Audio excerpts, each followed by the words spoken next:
press the bell icon on the YouTube app and never miss another update.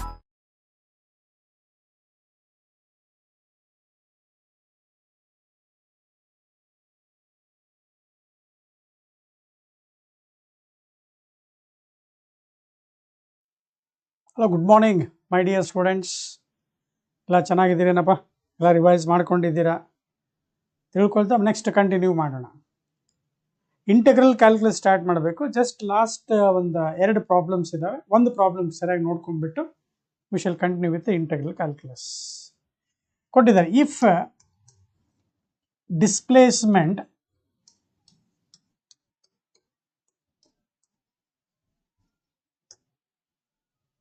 x and time t, displacement of a particle, that is x, in time t is described by the equation t is equal to root x, say plus 3. ಈಗ ನೋಡಿ, x direct ಆಗಿ function of t ಬರೀತಾ ಇದ್ವಿ. ಇಲ್ಲಿ ಏನು ಮಾಡಿದ್ರೆ ಸ್ವಲ್ಪ change ಮಾಡಿಕೊಟ್ಟಿದ್ದಾರೆ. x is displacement, t is time. They are described by the equation. Find displacement when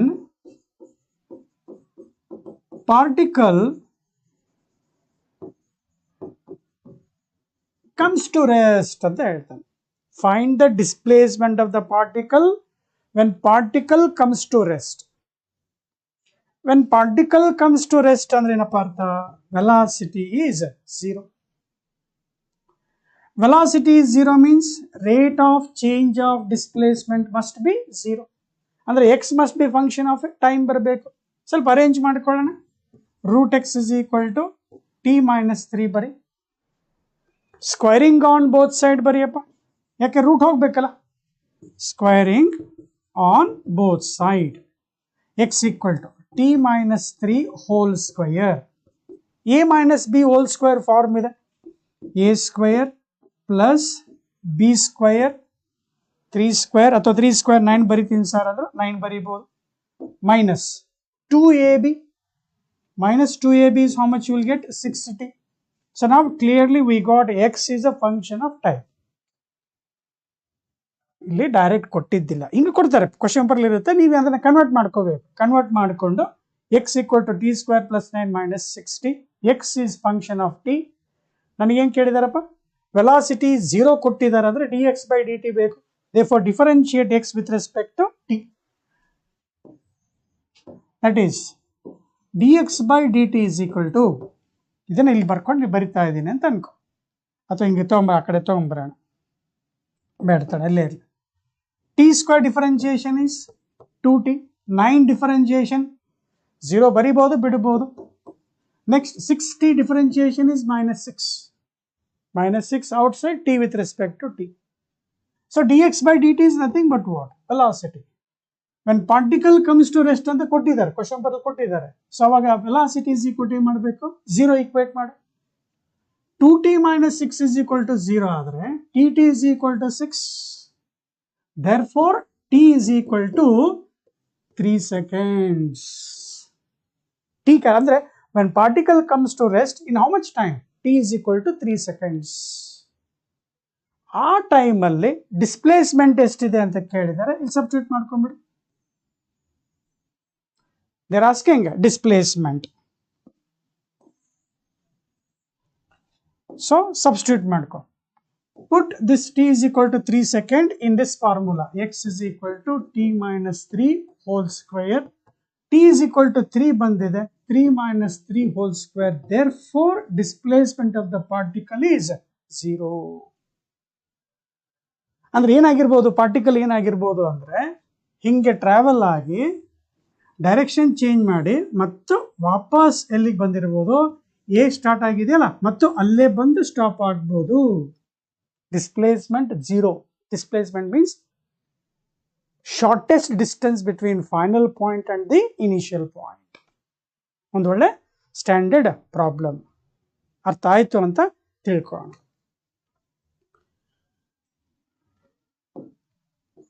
next just we shall enter into integral calculus just by understanding one more thing, graphical representation of derivative. Graphical representation of dy by dx.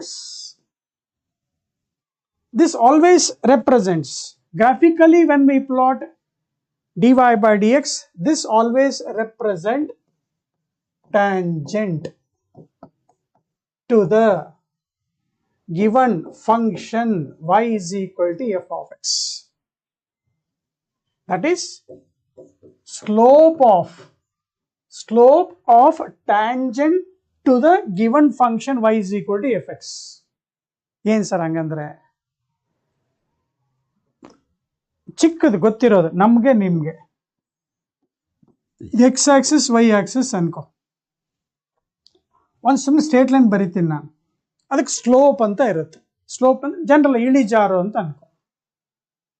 ಈಗ ಅಲ್ಲಿ A line ಕೊಟ್ಟಿದ್ದೀನಪ್ಪ, ಇನ್ನೊಂದು B line ಕೊಟ್ಟಿದ್ದೀನಿ, B ಕೊಟ್ಟಿದ್ದೇನೆ, ಇದು theta 1 ಅಂತ ಅನ್ಕೋ, ಇದಕ್ಕೆ theta 2 ಅಂತ ಅನ್ಕೋ. ಯಾವುದು ಜಾಸ್ತಿ ಇದೆ angle? Theta 2 greater than theta 1 ಇದೆ, ಅಂದ್ರೆ slope of B is greater than A ಅಂತ ಹೇಳ್ತೀವಿ. Slope of B greater than slope of A ಅಂತ ಹೇಳ್ತೀವಿ. ಅಂದ್ರೆ ಇಳಿಜಾರು, ಜಾರಬಂಡಿ ಇದ್ದಂಗೆ ಅಂತ ಅನ್ಕೋ. ಜಲ್ದಿ ಪಾರ್ಕಲ್ಲಿ ಜಾರಬಂಡಿ ಆಡ್ತಾ ಇದೆಯಾ, ಇಲ್ಲಿ ಎ ಹತ್ರ ಕುತ್ಕೊಂಡಿದೆಯಾ, ಬಿ ಹತ್ರ ಕುತ್ಕೊಂಡಿದ್ಯಾ, ಎಲ್ಲಿ ಜೋರಾಗಿ ಬೀಳ್ತೀಯಪ್ಪ ಅಂತ ಕೇಳಿದ್ರೆ, ಸರ್ ಸ್ಲೋಪ್ ಬಿ ಜಾಸ್ತಿ ಐತೆ, ಅಲ್ಲಿ ಜೋರಾಗಿ ಬಿದ್ದುಬಿಡ್ತೀನಿ, ಜಾರ್ತೀನಿ. ಎ ಹತ್ರ ಬೀಳೋದೇ ಇಲ್ಲ. ಅಥವಾ ಇಲ್ಲೊಂದು ಇನ್ನೊಂದು ಜಾರಬಂಡಿ ಇದೆ, ಸಿ ಇದೆ, ಸಿ ಹತ್ರ ಹೋಗಿ ಜಾರಬಂಡಿ ಆಡ್ತಾ ಇದೆಯಾ, ಕುತ್ಕೊಂಡಿದ್ಯಾ ಅಂದ್ರೆ ಅಲ್ಲಿ ನೀನು ಮೂವ್ ಆಗಲ್ಲ, ಇನ್ನೊಬ್ಬ ಜಾಡ್ಸಿ ದಬ್ಬಕ್ಕಲ್ಲಿ ಬೀಳೋದ ಅಲ್ಲಿ ನೀನು. ಅಂದ್ರೆ ಸ್ಲೋಪ್ ಆಫ್ ಸಿ ಏನಾಯ್ತು? ಕಮ್ಮಿ ಆಯ್ತು. ಆಂಗಲ್ ಜಾಸ್ತಿ ಆದಂಗೆ ಸ್ಲೋಪ್ ಕೂಡ ಏನಾಗುತ್ತೆ? ಜಾಸ್ತಿ ಆಗುತ್ತೆ. ಅರ್ಥ ಆಯ್ತಾ?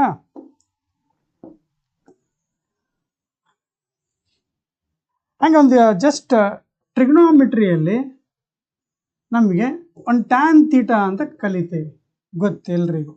ಇದು ವೈ ಇದೆ, ಎಕ್ಸ್ ಇದೆಪ್ಪ, ಅಪೋಸಿಟ್ ಥೀಟಾಗೆ ಅಪೋಸಿಟ್ ಸೈಡ್ ವೈ ಇದೆ, ಅಡ್ಜಸೆಂಟ್ ಸೈಡ್ ಯಾವುದಿದೆ? ಎಕ್ಸ್ ಇದೆ. ಆ ಸ್ಲೋಪ್ ಕಂಡುಹಿಡಿಯಪ್ಪ. Determine the slope of a straight line. Mathematics ಅಲ್ಲೂ ಬರುತ್ತೆ, ಫಿಸಿಕ್ಸ್ ಅಲ್ಲೂ ಬರುತ್ತೆ. ಫೈಂಡ್ ದ ಸ್ಲೋಪ್ ಅಂತ ಹೇಳಿದ್ರೆ it is denoted by letter M, small letter M. And always that slope is defined by the function tan theta. Slope is always denoted by letter m. It is defined by the function tan theta. ಇನ್ನು ನಮಗೆ dy by dx ಇದೆ, ಹೇಳ್ಕೊಡ್ತೀನಿ ಹೆಂಗೆ ಬರುತ್ತೆ ಅಂತ. dy by dx ಇದೆ, ನಾನು ಏನು ಮಾಡ್ತೀನಿ, ಆ dy ಅನ್ನ ಚೇಂಜ್ ಇನ್ y ಆಕ್ಸಿಸ್ ತಗೊಳ್ತೀನಿ, divided by change in x axis ತಗೊಳ್ತೀನಿ. What does dy by dx graphically represents? This always represents slope of tangent drawn to the given curve. Baker. To understand this, let us draw one function here. Let us say this is y is equal to f of x, continuous function. And let us draw one straight line which is cutting the graph here. ಒಂದು point P ಹತ್ರ cut ಮಾಡ್ತಾ ಇದೆ, ಇನ್ನೊಂದು Q ಅಂತ ಅನ್ಕೋ. P coordinates ಬೇಕು. ಇದು X Axis ಇದೆಯಪ್ಪ, ಇದು ವೈ ಆಕ್ಸಿಸ್ ಇದೆ. ಹೇಳಪ್ಪ ಕೋಆರ್ಡಿನೇಟ್ಸ್ ಆಫ್ ಪಾಯಿಂಟ್ ಪಿ ಹೇಳಂದ್ರೆ ಎಕ್ಸ್ ಕಾಮ ವೈ ಅಂತ ಹೇಳ್ತೀಯ. Along x direction from the origin x, along y direction y. ಹಂಗೆ ಕ್ಯೂ ಪಾಯಿಂಟ್ ಇದೆ, ಸ್ವಲ್ಪ ಚೇಂಜ್ ಮಾಡ್ತೀನಿ ನಾನು, ಜಾಸ್ತಿ ಆಯ್ತಲ್ವಾ, ಕ್ಯೂ ಜಾಸ್ತಿ ಆಯ್ತು, ಇದು ಎಕ್ಸ್ ಇದೆ. ಜಾಸ್ತಿ ಅಂದ್ರೆ ಏನು ಮಾಡ್ತೀನಿ, ನಮ್ಮ ಡಿಫರೆನ್ಷಿಯಲ್ ಕ್ಯಾಲ್ಕುಲಸ್ ಏನು ಬೇಕು, ಎಕ್ಸ್ ಪ್ಲಸ್ ಡೆಲ್ಟಾ ಎಕ್ಸ್ ಬೇಕು.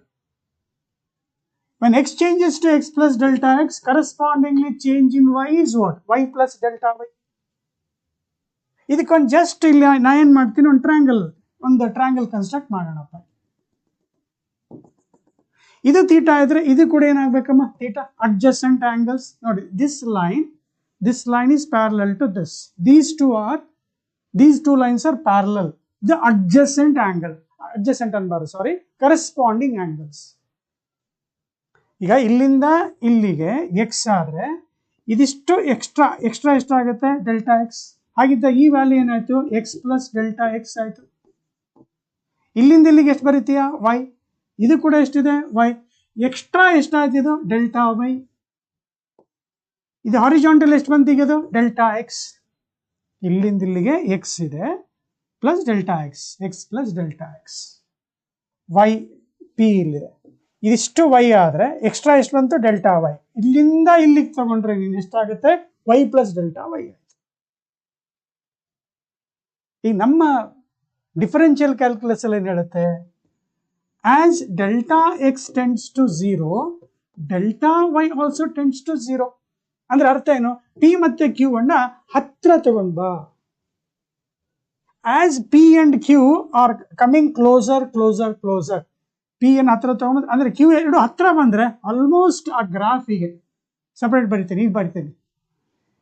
ಡೆಲ್ಟಾ ಎಕ್ಸ್ ಟೆಂಡ್ಸ್ ಟು 0 ಇದೆ, ಡೆಲ್ಟಾ ವೈ ಟೆಂಡ್ಸ್ ಟು 0 ಇದೆ ಅಂದ್ರೆ P is very much near to Q. Point P is very much near to Q. ಅವಾಗ ನಮ್ಗೆ ಏನ್ ಬಂದ್ಬಿಡುತ್ತೆ, ಟ್ಯಾಂಜೆಂಟ್ ಆಗಿಬಿಡುತ್ತೆ. This line P Q line becomes T G T ಅಂತ ಬರ್ತೀನಪ್ಪ, ಟ್ಯಾಂಜೆಂಟ್ ಅಂತ ಅರ್ಥ ಆಯ್ತಾ. ಈಗ ಇಲ್ಲಿ ತೀಟಾ ಕೊಟ್ಟಿದ್ದೀನಿ, ಇಲ್ಲಿ ತೀಟಾ ಕರೆಸ್ಪಾಂಡಿಂಗ್ ಆಂಗಲ್ ತೀಟಾ ಇದೆ, ಇಲ್ಲೊಂದು ಟ್ರಯಾಂಗಲ್ ಸಿಗುತ್ತೆ ನಾವು. In this triangle just define, in this triangle just define tan theta. Opposite side is what, delta y divided by what, delta x. As delta x tends to what, 0, as delta tends to 0, delta x tends to 0, delta y by delta x always represents what, dy by dx. This tan theta is nothing but what, slope. ಸ್ವಲ್ಪ ಗ್ರಾಫಿಕಲ್ಲಿ ಅರ್ಥ ಮಾಡ್ಕೊಳ್ಳಿಕ್ಕೆ last ಆಗಿ short ಆಗಿ ಫಸ್ಟಿಗೆ ಬರ್ದಿದ್ವಿ ನೋಡಿ, ಅದನ್ನ ಹೇಳು. Graphically the derivative term dy by dx always represents tangent, slope of the tangent. Slope, that is m is equal to tan theta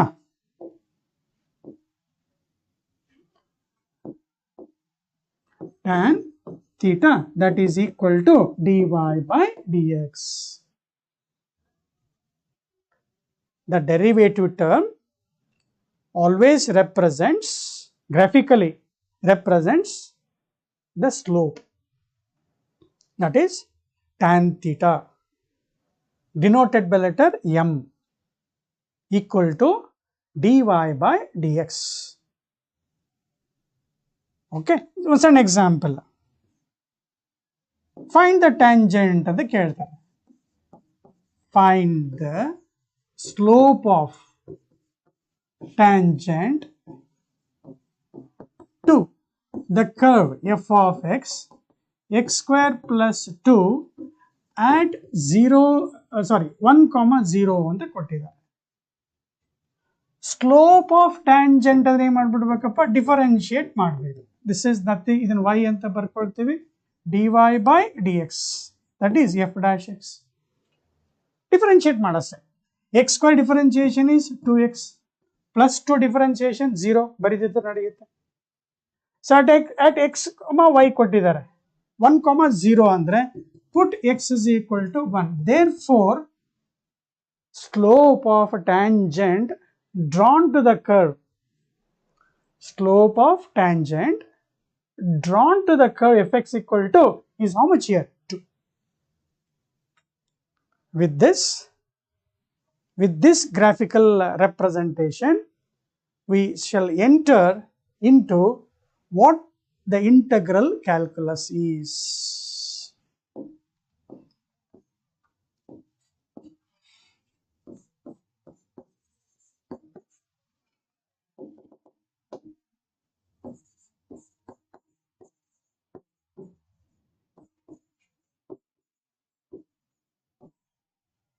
Or we call this as integration.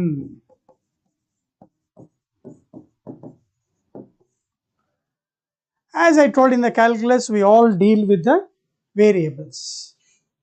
Small change in variables can be calculated by the method of derivatives. Sir, ನಮಗೀಗ total change in the values ಬೇಕಂದ್ರೆ integration ಮಾಡಬೇಕು. ಅಂದ್ರೆ ಅಲ್ಲೇ ಏನಾಯ್ತು, ಉಲ್ಟಾ ಆಯ್ತಲ್ವ ನೋಡಿ. Small changes represents derivatives. ಅದರ ರೆಸಿಪ್ರೋಕಲ್ ತಗೋ. ಈಗ 1 divided by smaller value, 1 divided by smaller value ಅಂದ್ರೆ ಕಮ್ಮಿ ಆಗ್ತಾ ಇದ್ರೆ ಟೋಟಲ್ ವ್ಯಾಲ್ಯೂ ಏನಾಯ್ತು, ಜಾಸ್ತಿ ಆಯ್ತು. Reciprocal. Small change in the values gives differentiation. Inverse process, the total change in the variable can be calculated by the method of integration. ಅದರಲ್ಲಿ ಒಂದು ಸಣ್ಣ ಅಗೇನ್ ಗ್ರಾಫಿಕಲ್ ರೆಪ್ರೆಸೆಂಟೇಷನ್ ಇದೆ, ಅದು ನೋಡ್ಕೊಂಡು ಹೋಗೋಣ ಅಂತ. So why do we need integration ಅಂತ question mark ಹಾಕೊಂಡ್ರೆ, sir in order to calculate the total changes in the variable. Okay, let us say ಒಂದು ಗ್ರಾಫ್ ಇದೆ ಅಂತ ಅನ್ಕೊಳ್ಳಪ್ಪ, ಒಂದು function.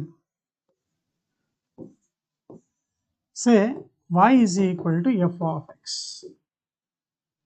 where x and y are variables. As you know, y is depending on x. Total value of a variable.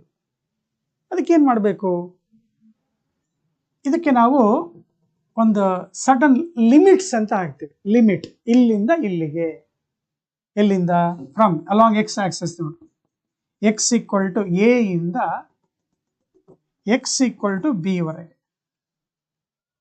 Total value of a variable, that is function f of x, defined between the variable, between the limits. Lower, first ಕಡಿಮೆ ಬರ್ತಾ ಇದೆ lower limit, ಇದು ಜಾಸ್ತಿ ಬರ್ತಾ ಇದೆ upper limit. a is called lower limit, b is called upper limit. Between these two, what is the total value? That is calculated by the method of what? Integration. Integration, ಸಮೂಹ ಮಾಡು, ಕೂಡಿಸು, ಒಗ್ಗೂಡಿಸು, ಎಲ್ಲವನ್ನು combine ಮಾಡು, small changes ಅನ್ನ add ಮಾಡು, ನಿನಗೆ total some ಸಿಗುತ್ತೆ ಅನ್ನೋದಕ್ಕೆ ಈ ಎಂಟೈರ್ ಗ್ರಾಫ್ ಅನ್ನು ನಾನು ಏನು ಮಾಡ್ತೀನಿ, ಸಣ್ಣ ಸಣ್ಣ ಪಾರ್ಟ್ ಹೊಡಿಬೇಕು. ಸ್ಮಾಲ್ ಯಾಕಂದ್ರೆ ಸ್ಮಾಲ್ ಚೇಂಜಸ್ ಕಲ್ತಿದ್ದೀವಲ್ಲ, ಈ ಸ್ಮಾಲ್ ಸ್ಟ್ರಿಪ್ ಅಂತ ಕರಿಬೇಕು, ಸಣ್ಣ ತುಂಡು. ಅದು ಅದ್ರ ಲೆಂತ್ ಎಷ್ಟಿರಲಿ, ಡಿ ಎಕ್ಸ್ ಅಂತ ಇಟ್ಕೋ. ಸ್ಮಾಲ್ ಬಿಡ್ತಿದೆಯಲ್ಲಪ್ಪ, ಡಿ ಎಕ್ಸ್ ಇರಲಿ. ಇದರ ಹೈಟ್ ಎಷ್ಟಿದೆ ಅಂತ ತಗೊಂಡ್ರೆ ಎಷ್ಟಾಗುತ್ತೆ, ವೈ ಆಗುತ್ತೆ. ವರ್ಟಿಕಲ್ ಹೈಟ್ ಇದೆ. ಹಂಗಾರೆ ನಿನಗೆ ಇಲ್ಲಿ ಯಾವ ಥರ ಶೇಪ್ ಕಾಣಿಸುತ್ತೆ, ಸ್ಮಾಲ್ ಸ್ಟ್ರಿಪ್ ತಗೊಂಡ್ರೆ ರೆಕ್ಟಾಂಗಲ್ ಥರ ಕಾಣಿಸುತ್ತೆ. What is the area of the rectangle? ನೋಡು, ಲೆಂತ್ ಇಂಟು ಬ್ರೆಡ್ತ್. y ಅನ್ನ ಲೆಂತ್ ಅನ್ಕೊಂಡ್ರೆ dx ಅನ್ನ ಬ್ರೆಡ್ತ್ ಅನ್ಕೊ. ಹಂಗಾರೆ y ಅಂದ್ರೆ ಏನಪ್ಪ, it is a function of x ಅಲ್ಲಿ, function of x with respect to x ಅಂತ ಓದಬೇಕು. ಈಗ this gives what, small area. ಇಲ್ಲಿ this represents small area of a strip, strip,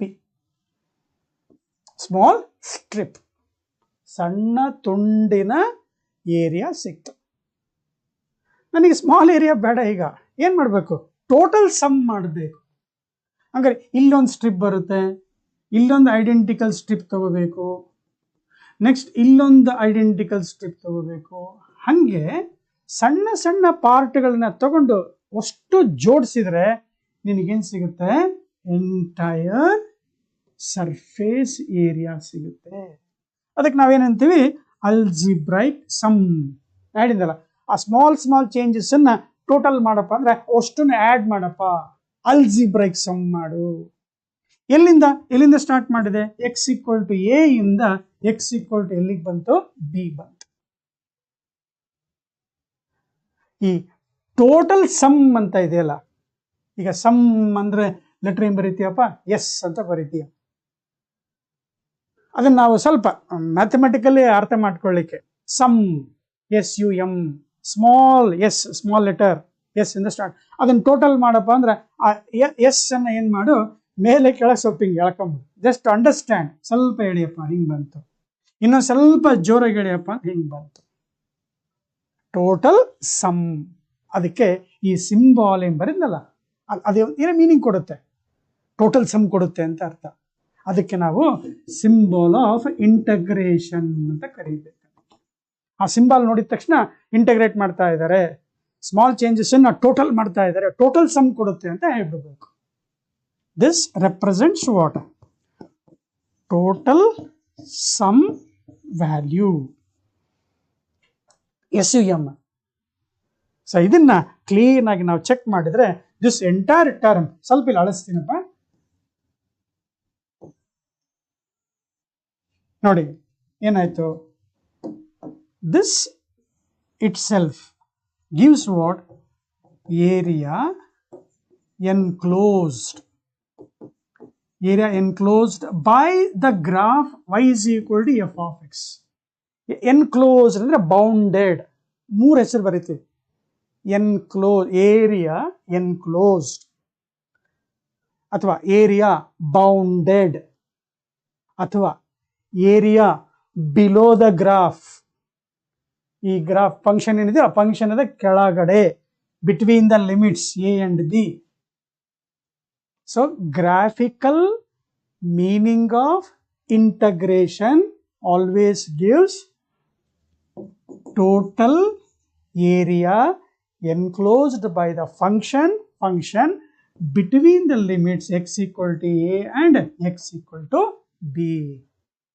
so ಹಾಗಿದ್ದಾಗ ಇಂಟಗ್ರೇಷನ್ ಯಾಕೆ ಬೇಕು ಹೇಳಿ ವಿದ್ಯಾರ್ಥಿಗಳೇ? Sir, total value of A variable between certain limits. Sir, I should go for integration. ಅರ್ಥ ಆಯ್ತು ಅಂತ ತಿಳ್ಕೊಂಡು ಸ್ವಲ್ಪ ಇಲ್ಲಿ ನಮಗೆ ಫಾರ್ಮುಲಾಗಳು, ಡಿಫರೆನ್ಷಿಯೇಷನ್ ಫಾರ್ಮುಲಾ ಗೊತ್ತಿರಬೇಕು. ಈ ಸಡನ್ ಆಗಿ ಇಂಟಗ್ರೇಷನ್ ನೋಡಿದ್ರೆ ಅರ್ಥ ಆಗಲ್ಲ. ಡಿಫರೆನ್ಷಿಯಲ್ ಸಣ್ಣ ಸಣ್ಣ ಫಾರ್ಮುಲಾ ಗೊತ್ತಿರಬೇಕು. Small changes in the variable differentiation ಕೊಡ್ತಾ ಇದೆ, total change in the variable integration ಕೊಡ್ತಾ ಇದೆ ಅಂದ್ರೆ ವಿದ್ಯಾರ್ಥಿಗಳೇ ಇಂಟಗ್ರೇಷನ್ ಎಲ್ಲ ಅರ್ಥ ಆಯ್ತಲ್ವಾ? ಈ ಮ್ಯಾಥಮೆಟಿಕಲ್ ಏನ್ ಹೇಳ್ತೀವಿ? Integration is inverse process of differentiation. ಹೇಳ್ತೀರಾ? Integration is inverse process of differentiation. Differentiate ಮಾಡಿದ್ರೆ ಏನು ಆನ್ಸರ್ ಸಿಗುತ್ತಲ್ಲ, ಆನ್ಸರ್ ಸಿಗುತ್ತೆ. ಆ ಆನ್ಸರ್ ಅನ್ನು ಇಂಟಗ್ರೇಟ್ ಮಾಡು, ವಾಪಸ್ ನಿನಗೆ ಏನು ಡಿಫರೆನ್ಶಿಯೇಟ್ ಆ ಫಂಕ್ಷನ್ ಸಿಗುತ್ತೆ. ನೋಡೋಣ ಹಾಗಾದ್ರೆ. ಏನ್ ಸರ್ ಏನೇನು ಹೇಳ್ಬಿಟ್ರಲ್ಲ. ಈಗ ಡಿಫರೆನ್ಶಿಯೇಷನ್ ಆಫ್ ಗೊತ್ತಿರೋದು ಕಾಸ್ ಎಕ್ಸ್ ಗೊತ್ತಿದೆ, ಮೈನಸ್ ಸೈನ್ ಎಕ್ಸ್ ಅಂತ ಹೇಳ್ಕೊಟ್ಟಿದ್ವಿ. Minus sine x inverse process, ಉಲ್ಟಾ ಬಾ. ಅದಕ್ಕೇನು ಮಾಡು? ಇಂಟಗ್ರೇಟ್ ಆನ್ ತಡಿ, ನಾನು ಸರಿ ಮೇಲೆ ಕೇಳ್ತೇನೆ ನೋಡಿ. ಉಲ್ಟಾ ಬಾ ಅಂದರೆ ಯಾವ್ದನ್ನ ಡಿಫ್ರೆನ್ಶಿಯೇಟ್ ಮಾಡಿ ನಿನಗೆ ಆನ್ಸರ್ ಬಂದಿರುತ್ತಲ್ಲ ಆ ಆನ್ಸರ್ನ ಇಂಟಗ್ರೇಟ್ ಮಾಡು. ಅದು ಯಾವ್ದಪ್ಪ ಅಲ್ಲಿ? Integration of sine x with respect to x. ನೋಡಿ ಆಗ್ಲೇ ಹೇಳ್ಕೊಟ್ಟಿದ್ದೀನಿ, function f of x with respect ಏನ್ ಬರಿಬೇಕಂತ ಹೇಳ್ತಾರೆ, ಎಕ್ಸ್ ಅಂತ ಬರಿ, ವಿತ್ ರೆಸ್ಪೆಕ್ಟ್ ಎಕ್ಸ್ ಬರೀಬೇಕು. Minus multiplying both side minus sine ಬರ್ಕೊಂಡ್ರೆ so you are getting minus cos x. ಹಂಗೆ ಇನ್ನೊಂದು 4-5 ಎಕ್ಸಾಂಪಲ್ ಹೇಳ್ಕೊಡ್ತೀನಿ, ವರಿ ಮಾಡಬೇಡ. ಡಿಫರೆನ್ಶಿಯೇಷನ್ ಆಫ್ ಸೈನ್ ಎಕ್ಸ್ ಇದೆ ಅಂತ ಅನ್ಕೋ, ಏನ್ ಬಂತ ಆನ್ಸರು? ಕಾಸ್ ಎಕ್ಸ್ ಬಂತು. ಇಂಟಗ್ರೇಷನ್ ಏನು? Inverse process of differentiation. ಯಾವ ಫಂಕ್ಷನ್ ಅನ್ನ ಡಿಫರೆನ್ಶಿಯೇಟ್ ಮಾಡಿದ್ರೆ ಆನ್ಸರ್ ಬಂದಿರುತ್ತಲ್ಲ ಆ ಆನ್ಸರ್ ಅನ್ನ ಇಂಟಗ್ರೇಟ್ ಮಾಡ್ಕೊ. Therefore integration of cos x with respect to x. ಯಾವ್ದನ್ನ ಡಿಫರೆನ್ಶಿಯೇಟ್ ಮಾಡಿಯಾ? ಸೈನ್ ಎಕ್ಸ್ ಡಿಫರೆನ್ಶಿಯೇಟ್ ಮಾಡಿಯಾ, ದೇರ್ಫೋರ್ ಸೈನ್ ಎಕ್ಸ್ ಬರುತ್ತೆ. ಇಲ್ಲಿ ಸ್ವಲ್ಪ ಈಗ ಅಲ್ಲಿ ನೋಡಿ ಗ್ರಾಫ್ ಹಾಕಿದಾಗ ಲಿಮಿಟ್ಸ್ ಡಿಫೈನ್ ಮಾಡಿದ್ವಿ, ಎ ಟು ಬಿ ಅಂದ್ರೆ ಎ ಇಂದ ಬಿ ವರೆಗೆ ಡಿಫೈನ್ ಮಾಡಿದ್ವಪ್ಪ, ಅದಕ್ಕೆ ಡೆಫಿನೈಟ್ ಅಂತ ಹೇಳ್ತೀವಿ. ಇಲ್ಲಿ ಸಾರಿ, ಇಲ್ಲಿ ಇಂಡೆಫಿನೈಟ್ ಅಂತ ಇದೆ, ಅದಕ್ಕೆ ನಾವು ಸ್ವಲ್ಪ ಕಾನ್ಸ್ಟೆಂಟ್ ಆಫ್ ಇಂಟಗ್ರೇಷನ್ ಬರೀತಾ ಇರ್ತೀವಿ. In case of limits define ಮಾಡಿಲ್ಲ, ಲೋಯರ್ ಲಿಮಿಟ್ ಮತ್ತು ಅಪ್ಪರ್ ಲಿಮಿಟ್ ಡಿಫೈನ್ ಮಾಡಿಲ್ಲ, ಅವಾಗ ವ್ಯಾಲ್ಯೂ ಡೆಫಿನೆಟ್ ಇರಲ್ಲ. ಎಷ್ಟೋ ಸಮ್ ವ್ಯಾಲ್ಯೂ ಇರುತ್ತೆ, ಅದಕ್ಕೆ ಏನ್ ಮಾಡ್ತಾರೆ, ಕಾನ್ಸ್ಟೆಂಟ್ ಆಫ್ ಇಂಟೆಗ್ರಲ್ ಬರೀತಾರೆ. ಇನ್ನೊಂದ್ಸಲ ಹಿಂಗ್ ಬಂದಾಗ ಡಿಫರೆನ್ಶಿಯೇಟ್ ಬಂದಾಗ ಇನ್ನೊಂದು ಮೆಥಡ್ ಹೇಳ್ತೀನಿ ನೋಡಿ. ಇಂಟಗ್ರೇಟ್ ಆನ್ ಬೋತ್ ಸೈಡ್ ಮಾಡ್ಕೊಂಡ್ಬಿಡು. ಇಲ್ಲಿ ಇಂಟಗ್ರೇಟ್ ಮಾಡಿದ್ವಿ ಅಂದ್ರೆ ವಿತ್ ರೆಸ್ಪೆಕ್ಟ್ ಟು ವೇರಿಯಬಲ್ ಆದಪ್ಪ ಎಕ್ಸ್ ಅನ್ ಬರ್ಕೊಂಡ್ಬಿಡು. ಈಗ ನಾವು ಇಂಟಗ್ರೇಷನ್ ಏನಂತ ಹೇಳ್ತಾ ಇದೀವಿ, ಇನ್ವರ್ಸ್ ಪ್ರೋಸೆಸ್ ಆಫ್ ಡಿಫರೆನ್ಶಿಯೇಷನ್. ಒಂದು ಇನ್ನೊಂದರ ಇನ್ವರ್ಸ್ ಅಂದ್ರೆ ಇವೆರಡು ಒಂದು ಇನ್ನೊಂದನ್ನ ಕ್ಯಾನ್ಸಲ್ ಮಾಡ್ಕೊಂಡ್ಬಿಡುತ್ತೆ. Integration is inverse process of differentiation. One will cancel the other. ಹಾಗಿದ್ದಾಗ ಏನು ಉಳಿತು, ಲೆಫ್ಟ್ ಸೈಡ್ ಏನು ಉಳಿತು, ಬರೀ ನಮಗೆ sin x ಅಷ್ಟು ಉಳಿತು. Therefore integration of cos x is sin x. ನೋಡೋಣ ಇನ್ನೊಂದು ಡಿಫರೆನ್ಶಿಯೇಷನ್ ಆಫ್ ಒಂದೆರಡು ಎಕ್ಸಾಂಪಲ್ ಇವು ಲಾಸ್ಟ್ ಕ್ಲಾಸಲ್ಲಿ ಹೇಳ್ಕೊಟ್ಟಿಲ್ಲ, ಗೊತ್ತಿಲ್ಲ ಅಷ್ಟೇ. ಡಿಫರೆನ್ಶಿಯೇಷನ್ ಆಫ್ ಲಾಗ್ ಎಕ್ಸ್ ಅಂತ ಇಟ್ಕೊ, ಅದಕ್ಕೊಂದು ಆನ್ಸರ್ ಬರುತ್ತೆ, 1/x ಅಂತ ಬರುತ್ತೆ. Differentiation of log x is 1/x. ಹಂಗಾರೆ ಸರ್ ಅರ್ಥ ಆಯ್ತು ನನಗೆ ಅಂತ ಅಂದ್ರೆ 1/x with respect to x ಏನ್ ಬರೀಬೇಕಪ್ಪ ಆನ್ಸರ್ ಅಲ್ಲಿ log x ಬರೀಬೇಕು. ಇನ್ನೊಂದ್ಸಲ ನೋಡಿ, ಇಂಟಗ್ರೇಟ್ ಆನ್ ಬೋತ್ ಸೈಡ್. ಇಲ್ಲಿ ಇಂಟಗ್ರೇಟ್ ಬರ್ದಿದ್ಯಾ, ವೇರಿಯಬಲ್ ಯಾವ್ದಿದೆಪ್ಪ x, t ಇದ್ರೆ t ಬರೆಯೋಣ, y ಇದ್ರೆ y ಬರೆಯೋಣ. ನಾನು x ತಗೊಂಡಿದ್ದೀನಿ with respect to x. So integration of 1/x, again integration is inverse process of differentiation. ಅಂದ್ರೆ ಚೆನ್ನಾಗಿ ಅರ್ಥ ಆಗ್ಲಿ ಅಂತ. So one is inverse of other ಅಂದ್ರೆ integration d by d x ಏನಾಯ್ತು ಹೋಗುತ್ತೆ, ಉಳಿತೇನಪ್ಪ ಅಲ್ಲಿ ಕಾಸ್ ಲಾಗ್ ಎಕ್ಸ್ ಉಳಿತು. Therefore integration of 1/x with respect to x is log X.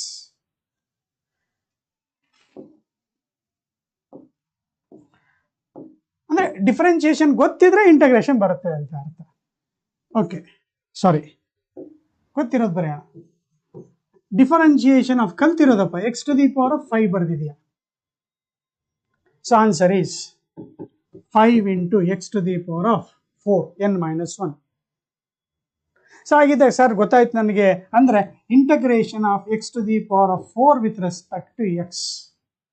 ಇಲ್ಲಿ 5 ಮಲ್ಟಿಪಲ್ ಆಗಿರುತ್ತೆ, ಡಿವೈಡ್ ಮಾಡ್ಕೊಂಡು ಡಿಫರೆನ್ಶಿಯೇಟ್ ಮಾಡಿದಾಗ ಏನು ಮಲ್ಟಿಪಲ್ ಆಗುತ್ತಲ್ಲ, ಇಂಟಗ್ರೇಷನ್ ಮಾಡಿದಾಗ ಇನ್ವರ್ಸ್ ಆಗುತ್ತೆ, ಉಲ್ಟಾ ಆಗುತ್ತೆ. ಡಿಫರೆನ್ಶಿಯೇಟ್ ಮಾಡಿದಾಗ 5 ಮಲ್ಟಿಪಲ್ ಆಗಿತ್ತು, ಅದೇ ಇಂಟಗ್ರೇಟ್ ಮಾಡಿದಾಗ ಆ 5 ಏನಾಗುತ್ತೆ, ಈ ಕಡೆ ಬಂದ್ರೆ ಆ 5 ಈ ಕಡೆ ತಂದ್ಬಿಟ್ರೆ ಏನಾಯ್ತು, ಡಿವೈಡ್ ಆಯ್ತು.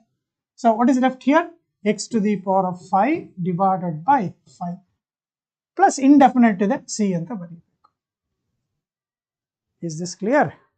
ಇನ್ನೊಂದೆರಡು ಎಕ್ಸಾಂಪಲ್ ನೋಡೋಣ, ಎಷ್ಟು ಬೇಕಾದ್ರೆ ಅಷ್ಟು ತಗೊಳ್ಳೋಣ. D by d x of x cube ಅಂತ ಬೇಸಿಕ್ ಚೆನ್ನಾಗಿ ತಿಳ್ಕೊಂಬಿಡಿ. D by d x of x cube ಇದೆ, ಡಿ ಬೈ ಡಿ ಎಕ್ಸ್ ಅನ್ಬಾರ್ದು ಅಂದಿದೆ ಅಂದ್ಬಿಟ್ಟೆ. Derivative of x cube with respect to x. ಎಷ್ಟಪ್ಪ ಆನ್ಸರು, 3x² ಬರೆಯೋಣ sir. Sir integrating on both side ಮಾಡೋಣ ಸರ್. ಇಲ್ಲಿ ನನಗೇನು ಬೇಕು, ಫಂಕ್ಷನ್ ಅಷ್ಟೇ ಬೇಕು, ವಿತ್ ರೆಸ್ಪೆಕ್ಟ್ ಟು x ಬೇಕು. ಫಂಕ್ಷನ್ ಯಾವ್ದಪ್ಪ ಅಲ್ಲಿ x² ಇದೆ. Therefore integration of x² with respect to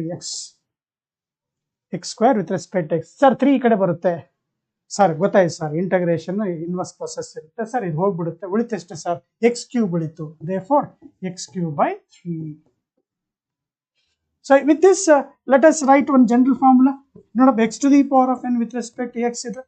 ನೋಡು 4 ಇದ್ರೆ ಏನಾಗ್ತದೆ, 5/5 ಆಯ್ತು. ಇಲ್ಲಿ 2 ಇದ್ರೆ 3/3 ಆಯ್ತು. Therefore x to the power of n integration is x power n plus 1 divided by n plus 1 plus constant of integration.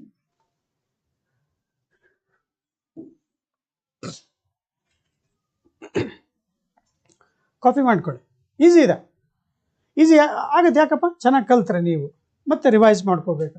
ನೋಡಿ, once the college starts you must have all this in your finger tips. Subject becomes easy ಅಷ್ಟೇ, ಬೇರೆ ಏನಿಲ್ಲ.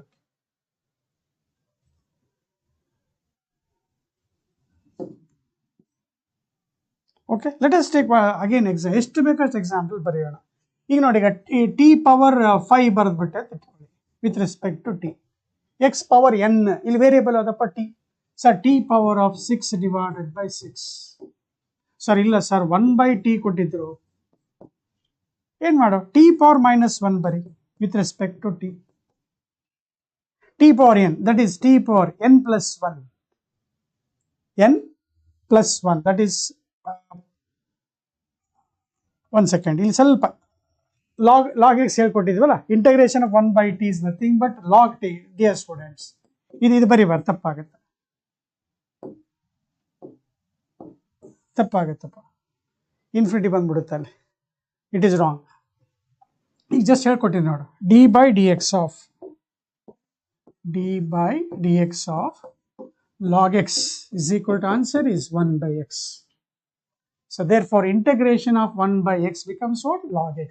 So integration of 1 by t with respect to t is log t. So differentiation of d by dx of differentiation of root x ಕಲ್ತಿದ್ದೆ ಮಾಡ್ಕೊಳ್ಳಿ. ಗೊತ್ತಿದೆ sir, 1 divided by 2 root x. Sir integrating on both side ಮಾಡೋಣ, ಮಾಡ್ಕೊಳ್ಳಪ್ಪ. So therefore ಇಲ್ಲಿ with respect to x ಬರೀಬೇಕು. So therefore what is your answer? Sir dx divided by root x integrate ಮಾಡಿದ್ರೆ sir 2 ಇಲ್ಲಿ multiple ಆಗುತ್ತೆ. Sir I can write 2 root x plus c. Are you following?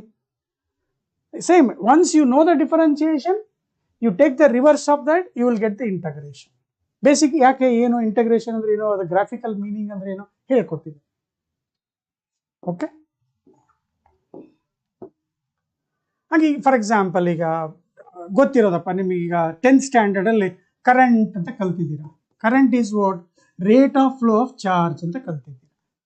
ಹೌದು sir, rate of flow of charge. ನೋಡಿ ಈಗ ಇಲ್ಲಿ charge is a function of ಏನಾಯ್ತಪ್ಪ? Time ಆಯ್ತು. ಯಾಕಂದ್ರೆ ಇಲ್ಲಿ d u by d t ಏನಪ್ಪ? ಇಂಟಗ್ರೇಷನ್ ಮಾಡ್ತೀವಿ, ಡಿಫರೆನ್ಶಿಯೇಟ್ ಮಾಡ್ತೀನಿ. ಸರ್ ಡಿಫರೆನ್ಶಿಯೇಷನ್ ಮಾಡಬೇಕು.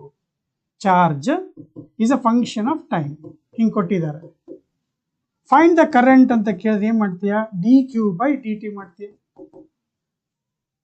So there for what you will get 2t plus 1 ಅಂತ ಬಂತು. ಗೊತ್ತಾಯ್ತಾ? ಈಗಿಲ್ಲ ಸರ್, ಕರೆಂಟ್ ಕೊಟ್ಟಿದ್ದಾರೆ ಸರ್, current is given by AT square plus BT ಹಿಂಗೆ ಕೊಟ್ಟಿದ್ದಾರೆ ಸರ್. ನನಗೆ ಚಾರ್ಜ್ ಕೇಳಿದ್ದಾರೆ ಸರ್, ವಾಟ್ ಇಸ್ ಅ ಚಾರ್ಜ್? ಅಯ್ಯೋ ಏನಪ್ಪ ಗೊತ್ತಾಗ್ಲಿಲ್ಲಲ್ಲ. ಅಯ್ಯೋ ಹಿಂಗೆ ಸರ್, ಇದು ಡಿಫ್ರೆನ್ಶಿಯೇಟ್ ಮಾಡೋದಲ್ಲ ಸರ್, ಇಲ್ಲೇ ಫಾರ್ಮುಲಾ ಇದೆ ನೋಡಿ. ಡಿಫ್ರೆನ್ಶಿಯೇಷನ್ ಗೊತ್ತಾಯ್ತಲ್ಲ? ಈಗ ನೋಡಿ, ಚಾರ್ಜ್ ಬೇಕಂದ್ರೆ ಏನ್ ಮಾಡ್ತೀಯಪ್ಪ? D q is equal to I into ಏನ್ ಮಾಡ್ಬೇಕು? D t. ಈಗ ಡಿ ಕ್ಯೂ ಅಂದ್ರೆ ಏನು? Small change in the charge with respect to small time. ನಮಗೆ ಏನ್ ಕೊಟ್ರಿ? ಈಗ ಅಲ್ಲಿ current is a function of time ಕೊಟ್ಟಿದ್ದಾರೆ, ಸ್ಮಾಲ್ ಚಾರ್ಜ್ ಅಲ್ಲ. ನನಗೆ ಟೋಟಲ್ ಚಾರ್ಜ್ ಬೇಕಂದ್ರೆ ಏನ್ ಮಾಡ್ತೀಯ? ಸರ್ ಇಂಟಗ್ರೇಟ್ ಮಾಡ್ಕೊಂಡ್ಬಿಡೋಣ. ಅಂದ್ರೆ ಚಾರ್ಜ್ ಅನ್ನ ಡಿಫರೆನ್ಶಿಯೇಟ್ ಮಾಡಿದ್ರೆ ಕರೆಂಟ್ ಬಂತು.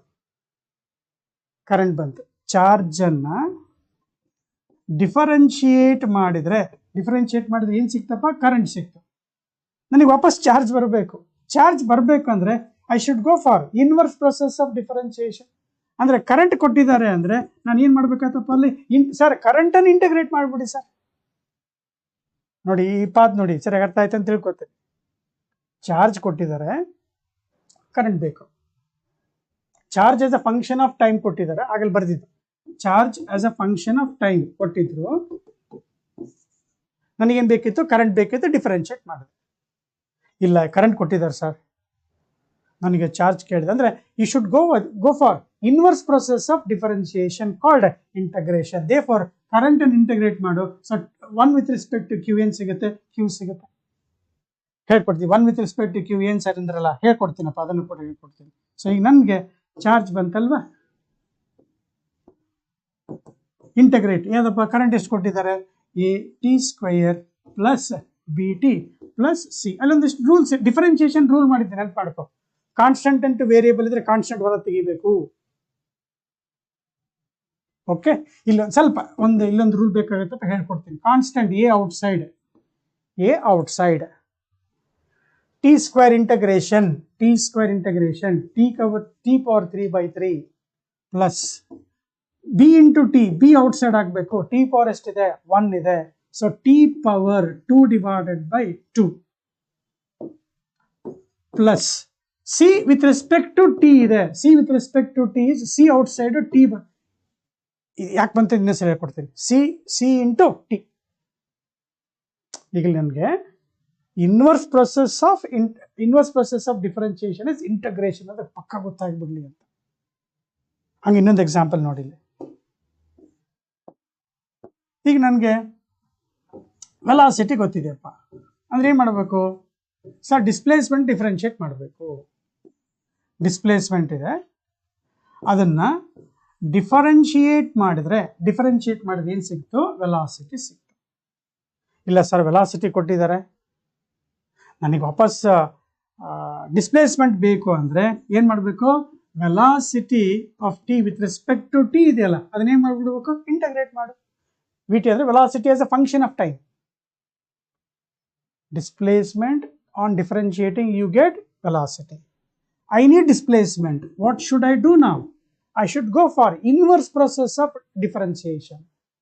ಅಂದರೆ ವೆಲಾಸಿಟಿನ ಏನು ಮಾಡಬೇಕು, ಇಂಟಗ್ರೇಷನ್ ಮಾಡಬೇಕು. ಬೇಸಿಕ್ ಹೇಳ್ಕೊಟ್ಟಿದ್ದೀನಿ ನೋಡಾಗಲೇ, f of x with respect to x integrate ಮಾಡು, ಟೋಟಲ್ ಸಿಗುತ್ತೆ. ಇಲ್ಲಿ ಎಫ್ ಆಫ್ ಎಕ್ಸ್ ಜಾಗದ ಇರಪ್ಪ ವಿ ಆಫ್ ಟಿ, ಇಲ್ಲಿ ಫಂಕ್ಷನ್ ಆಫ್ ಎಕ್ಸ್, ಇಲ್ಲಿ velocity is a function, v into t ಓದ್ಬೇಡ, ವೆಲಾಸಿಟಿ ಆಸ್ ಅ ಫಂಕ್ಷನ್. ಈಗ ಎಫ್ ಇಂಟು ಎಕ್ಸ್ ಅಂತ ಓದ್ತೀನಪ್ಪ, ಇಲ್ಲ, velocity as a function of time into t from value ಕೊಟ್ರೆ ಅಂತ ಇಟ್ಕೋ, lower value to higher value. ಆಗಲ್ಲ ಎ ಟು ಬಿ ಅಂತ ಹೇಳಿದ್ನಲ್ಲ, ಫಸ್ಟ್ t1 ಸೆಕೆಂಡ್ ಇಂದ t2 ಸೆಕೆಂಡ್. ಈಗ ಏನು ಸಿಗುತ್ತೆ, ಟೋಟಲ್ ಡಿಸ್ಪ್ಲೇಸ್ಮೆಂಟ್ ಸಿಕ್ಬಿಡುತ್ತೆ, total displacement between t1 and t2. ಹಂಗೆ ವೆಲಾಸಿಟಿ ಡಿಫರೆನ್ಶಿಯೇಟ್ ಮಾಡಪ್ಪ ಅಂತಾರೆ. ಸರ್ ವೆಲಾಸಿಟಿ ಡಿಫರೆನ್ಶಿಯೇಟ್ ಮಾಡಿದ್ರೆ ಏನು ಸಿಗುತ್ತೆ, ಆಕ್ಸಲರೇಷನ್ ಸಿಗುತ್ತೆ. ಇಲ್ಲ ಸರ್ ಆಕ್ಸಲರೇಷನ್ ಕೊಟ್ಬಿಟ್ಟಿದ್ದಾರೆ, ಹಂಗಾರೆ ವೆಲಾಸಿಟಿ ಬೇಕಂದ್ರೆ ಏನು ಮಾಡಬೇಕು, ಆಕ್ಸಲರೇಷನ್ ಇಂಟಗ್ರೇಟ್ ಮಾಡು. Acceleration as a function of t with respect to t. Limit ಕೊಟ್ಟಿದ್ದಾರೆ ಸರ್, ಕೊಟ್ಟಿದ್ದಾರೆ ಫ್ರಮ್ t1 ಟು t2 ಕೊಟ್ಟಿದ್ದಾರೆ. ಏನು ಸಿಕ್ತಪ್ಪ ಅಂದ್ರೆ ಸರ್ ವೆಲಾಸಿಟಿ ಸಿಕ್ತು. This is why we have to learn first differentiation. If I follow with differentiation then integration becomes easier. That is what inverse process of differentiation, we call that as integration. ಇದು ಒಂಥರ chart ತರ, ಇದಕ್ಕೆ ನೀಟಾಗಿ ಬರ್ಕೊಂಡ್ಬಿಡಿ. ಇದು displacement, ಇದು velocity, ಇದು acceleration. ಇದೊಂದು chart ನೋಡ್ಕೊಂಡ್ಬಿಟ್ರೆ first class ಅರ್ಥ ಆಗಿಬಿಡುತ್ತೆ. ಮತ್ತೆ ಕಂಟಿನ್ಯೂ ಮಾಡೋಣಂತೆ. ಅದಾಗಲೇ ಏನೋ ಒಂದು ಟಿ ಏನೋ ಡೈರೆಕ್ಟ್ ಬರ್ದಲ್ಲ ಸರ್ ಅಂತ ಕೇಳ್ತಾ ಇದ್ದ ನಮ್ಮ ಹುಡುಗ. ಹೌದಲ್ಲಪ್ಪ, ತಡಿ ನೋಡಿ ಹೇಳ್ಕೊಡ್ತೀನಿ ನೋಡಿ. ಹೆಂಗೆ ಬಂತು ಸರ್, ಅವ್ನು ಕನ್ಫ್ಯೂಸ್ ಆಗಿಬಿಡ್ತಾರೆ. Differentiation of x with respect to x ಹೆಂಗ್ ಬರೀತೀಯಪ್ಪ, 1 ಅಂತ ನೆನಪಿದೆ. ದೇರ್ ಫೋರ್ ರೈಟ್ ಸೈಡ್ ಈಗ ಹೇಳ್ಕೊಟ್ಬಿಟ್ಟಿದೆ, ಇಂಟಗ್ರೇಟ್ ಮಾಡಿ sir 1 with respect to X. ಏನು ಬಂತು ಸರ್ ಆನ್ಸರು, ಎಕ್ಸ್ ಬಂತು. ಗೊತ್ತಾಗ್ಲಿಲ್ಲ, integrate on both side 1 with respect ಏನಪ್ಪ ಎಕ್ಸ್. 1 ಇಂಟು ಡಿ ಎಕ್ಸ್ ಅಂದ್ರೆ ಏನು ಬರುತ್ತಮ್ಮ, ಅದು ಡಿ ಎಕ್ಸ್ ಬರುತ್ತೆ. ಹಂಗಾರೆ ಇಲ್ಲಿ integration is inverse process, therefore ಏನು ಬಂತು, ಎಕ್ಸ್ ಬಂತು. Therefore, integration of, suppose dy ಇದೆ ಅಂತ ಇಟ್ಕೋ, ಏನು ಬರೀಬೇಕು, y ಬರೀಬೇಕು. ಇಲ್ಲ sir integration of d t ಇದೆ, ಟಿನೇ ಬರೀಬೇಕು. Sir integration of d z ಇದೆ, ಏನು ಬರೀಬೇಕು, ಝೆಡ್ ಬರೀಬೇಕು. Okay, last what is differentiation of constant. Derivative of constant is always ಏನು ಬರೀತೀಯ, 0 ಬರೀತೀಯ. ದೇರ್ಫೋರ್ ರಿವರ್ಸ್ ಹೋಗ್ಬೇಕು ಈಗಲ್ಲಿ. ಹಾಗಿದ್ದ ಇಂಟಗ್ರೇಷನ್ ಆಫ್ 0 ಅಂತ ಕೇಳಿ 0 ಬರೀಬಾರ್ದು, ಯು ಶುಡ್ ರೈಟ್ ಕಾನ್ಸ್ಟೆಂಟ್ ಅಂತ ಹೇಳಿ. ಓಕೆ, ಲಾಸ್ಟ್ ಒಂದು ಸ್ಮಾಲ್ ಸ್ಟಾರ್ಟಿಂಗ್ ಹೇಳಿದ್ನಲ್ಲ, ಅಲ್ಲಿ ಒಂದು ಸಬ್ಸ್ಟಿಟ್ಯೂಟ್ ಮಾಡೋದನ್ನು ಕಲ್ತ್ಬಿಟ್ರೆ ನೆಕ್ಸ್ಟ್ ಕ್ಲಾಸ್ ಈಸಿ ಆಗುತ್ತೆ. ಚೆಕ್ ಮಾಡೋಣ. ಏನು ಹೇಳಿದ್ವಲ್ಲಪ್ಪ, f of x with respect to x defined from x equal to a to x equal to b. Total area enclosed ಅಂತ ಬರೆದ್ವಲ್ಲ, ಅದಕ್ಕೊಂದು ಫಂಡಮೆಂಟಲ್ ವ್ಯಾಲ್ಯೂ ಥೇರಮ್ ಅಂತ ಇರುತ್ತೆ. ಫಂಡಮೆಂಟಲ್ ವ್ಯಾಲ್ಯೂ ಥೇರಮ್ ಅಂದ್ರೆ ಅದು ವ್ಯಾಲ್ಯೂ ಎಷ್ಟು ಅಂತ ಕಂಡುಹಿಡಿಬೇಕು. ಟೋಟಲ್ ಏರಿಯಾ ಅಂತ ಹೇಳಿದ್ನಲ್ಲಪ್ಪ, ಹೆಂಗೆ ಕಂಡುಹಿಡಿತೀಯಾ, ಇಂಟಗ್ರೇಟ್ ಮಾಡಿದಿ. ಈಗ ಎಫ್ ಆಫ್ ಎಕ್ಸ್ ಇಂಟಗ್ರೇಟ್ ಮಾಡಿದ್ರೆ ಏನೋ ಒಂದು ಆನ್ಸರ್ ಬರುತ್ತೆ. ಈಗ ಸೈನ್ ಎಕ್ಸ್ ಇಂಟಗ್ರೇಟ್ ಮಾಡಿದ್ರೆ ಮೈನಸ್ ಕಾಸ್ ಎಕ್ಸ್ ಬಂತು, ಒಂದೇನೋ ಆನ್ಸರ್ ಬಂತು. ಅದಕ್ಕೆ let us say answer is f of x. On integrating this function I got some answer.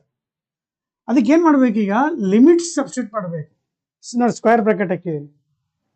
Lower limit ಯಾವುದಿದೆ, x equal to a. Upper limit ಯಾವುದಿದೆ, b. What the fundamental value theorem says is, in place of x, substitute first upper limit, f of upper limit minus f of lower limit. In words ಅಲ್ಲಿ ಬರೀತೀನಿ ನೋಡಿ, x ಜಾಗದಲ್ಲಿ substitute upper limit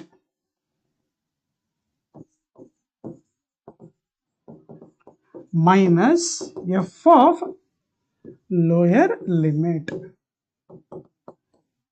next ಕ್ಲಾಸಲ್ಲಿ ಸ್ವಲ್ಪ repeat ಆದರೆ ಇದನ್ನೇ ಒಂದು 4 ಸಲ ನೋಡಿದ್ರೆ ಆಗತ್ತಪ್ಪ, ಚೆನ್ನಾಗಿ ನೀವು ಕಲ್ತಿಲ್ಲ ಸರ್ ಅರ್ಥ ಆಗ್ತಾ ಇಲ್ಲ ಅಂದರೆ you can repeat this is known as fundamental value theorem. Dear students, formula ಎಲ್ಲ ಲೀಸ್ಟ್ ಮಾಡ್ಕೊಳ್ಳಿ, and we shall continue in the next class. Take care. Thank you.